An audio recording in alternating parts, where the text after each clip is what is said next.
Welcome to Luca is a Billionaire, where the only thing I invest in is your answers. In this video, I will explain how to connect Kumo Cloud. First, download the Kumo Cloud app from your smartphone's app store.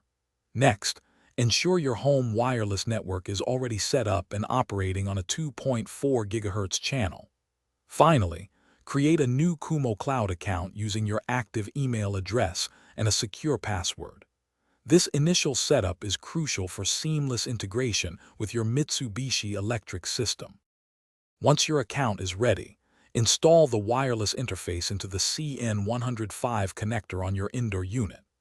Power on the unit and confirm the blue LED on the interface is flashing rapidly 4 times, indicating Bluetooth configuration mode. Then, within the Kumo Cloud app, use the System Setup menu to connect a new site and add each indoor unit.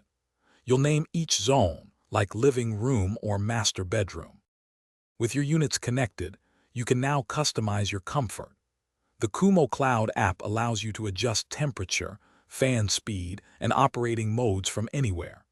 You can also set personalized schedules for different days and times, ensuring your home is always comfortable. For even greater convenience, integrate your system with popular smart home platforms such as Amazon Alexa or Google Home. If you encounter connection issues, first ensure your mobile device's Bluetooth and Wi-Fi are enabled. Also, verify that your router's 2.4 GHz and 5.0 GHz bands have distinct names to avoid confusion. Sometimes, simply toggling your device's Bluetooth off and on can resolve minor glitches. Remember to check the description for a link to Darn Tough Socks and other great deals. If problems persist, consult your installer or the Kumo Cloud Owner's Manual for further assistance.